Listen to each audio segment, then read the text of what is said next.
সময় তখন 1924।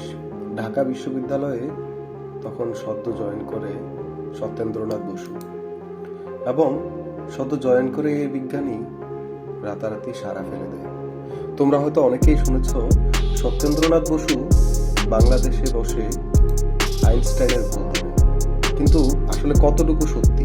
আসলে কি সত্যেন্দ্রনাথ বসু ঢাকা বিশ্ববিদ্যালয়ে ক্লাস নিতে গিয়ে আইনস্টাইনের মতো একজন মহারথীর ভুল ধরতে পারে?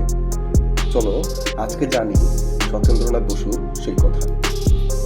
ঢাকা বিশ্ববিদ্যালয়ে 1924 সাল ক্লাস নিচ্ছিলেন সত্যেন্দ্রনাথ বসু। ক্লাসে তিনি পড়াচ্ছিলেন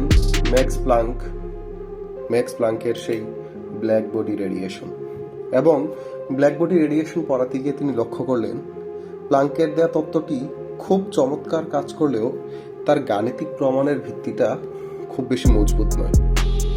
সেই ক্লাসেই তিনি একটি নতুন পদ্ধতি প্রয়োগ করার চেষ্টা করলেন, এবং তার নতুন পদ্ধতিটা কি ছিল? তার নতুন পদ্ধতি ছিল যে তিনি ধরে নিলেন একটি নির্দিষ্ট শক্তির দুটি ফোটনকে একে অপরের থেকে কখনো আলাদা করা যায় না, এবং এখান থেকেই উনি খুব বিশাল বড় রকমের একটা আবিষ্কার করে ফেললেন। সত্যেন্দ্রনাথ বসু এত বড় একটা আবিষ্কার করলেন যে তিনি এটাকে লিখে যখন প্রকাশ করার জন্য চিঠিতে তখনকার দিনের লন্ডনের খুব বিখ্যাত একটা জার্নালে পাঠালেন, ওই জার্নাল তখন তো বিশ্বাস করতে যায়, তারা প্রত্যাখ্যান করে পাঠায়।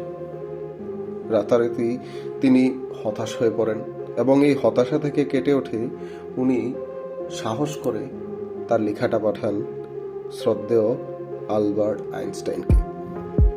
আলবার্ট আইনস্টাইনকে তিনি তার চিঠিতে লিখেন যে, স্যার, আপনার মতামতের জন্য একটি প্রবন্ধ পাঠাচ্ছি, আমি জানতে চাই আপনি এটি নিয়ে কি ভাবেন।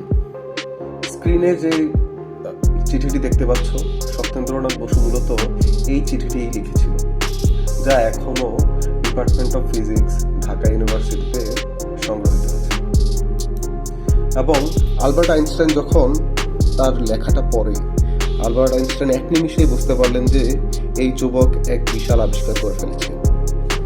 তিনি বুঝতে পেরেছিলেন যে বসু যে এমন একটি গাণিতিক ত্রুটি সমাধান করছেন যা এতদিন পদার্থবিজ্ঞানীদের আটকে রেখেছিল। আলবার্ট আইনস্টাইন নিজেই এই তত্ত্বটিকে জার্মান ভাষায় অনুবাদ করে এবং তার নিজের সুপারিশ সহ সেটি মর্যাদাপূর্ণ জার্নালে ছাপানোর ব্যবস্থা করেন, এবং এটি পরে বোস আইনস্টাইন কন্ডেনসেট নামে পরিচিত হয়। উদ্দীপকে যে চিত্রটি দেখতে পাচ্ছ এখানে, এটি মূলত বোস আইনস্টাইন কন্ডেনসেটের একটি চিত্র। তো তারপরেই মূলত সত্যেন্দ্রনাথ বসু একজন মহারথী হয়ে ওঠে আমাদের কাছে, একজন বিশাল বড় বিজ্ঞানী হয়ে ওঠে। তো এখান থেকে আমরা যেটা বুঝতে পারি যে সত্যেন্দ্রনাথ বসু কখনো আইনস্টাইনের ভুল ধরেনি। সত্যেন্দ্রনাথ বসু আইনস্টাইনের সাথে কাজ করে, এবং তার স্বীকৃতি স্বরূপ আমরা বোস আইনস্টাইন কন্ডেনসেশন ধন্যবাদ। লাইক এবং subscribe to my page dynamic physics.